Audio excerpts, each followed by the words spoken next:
Bună, fetelor! Bine v-am regăsit pe canalul meu YouTube. În episodul de astăzi am să vă arăt piciorușul mic.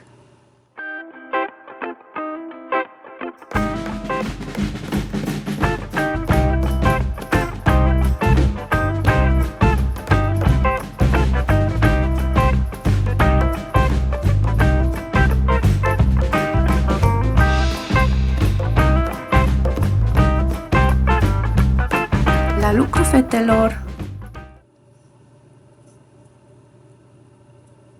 Voi forma un nod, da? Acesta este un nod. Un lanț de 10 ochiuri.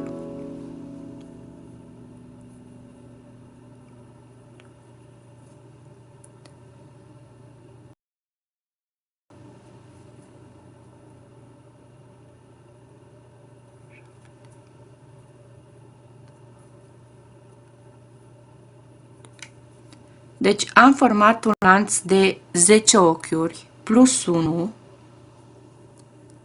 Acum voi forma picioruș mic. Acesta este un picioruș mic.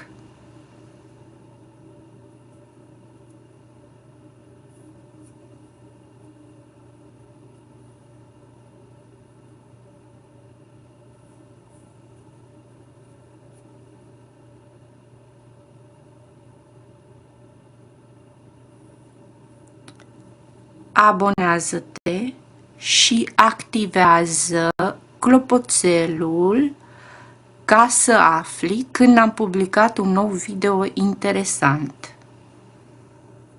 Acesta este un picioruș mic.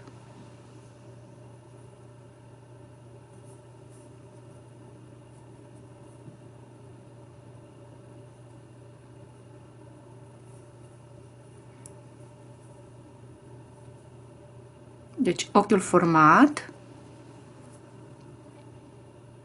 introducem aici, scoatem un jeteu, scoatem firul prin cele două ochiuri și s-a format un picior mic.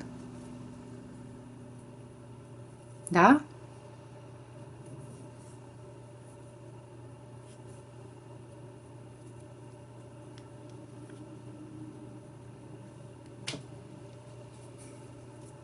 Voi face un ochi de lanț, întorc lucrul,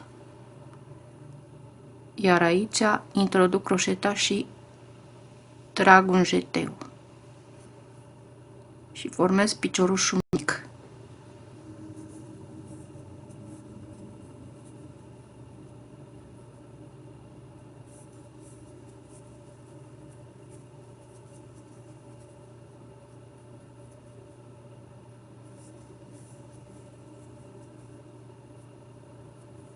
Piciorușul mic.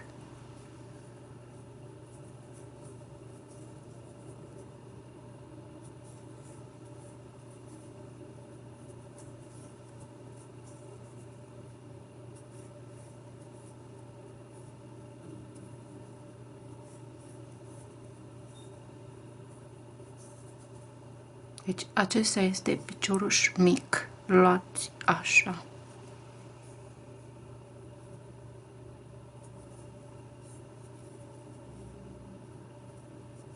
Ați încheiat rândul, un ochi de lanț.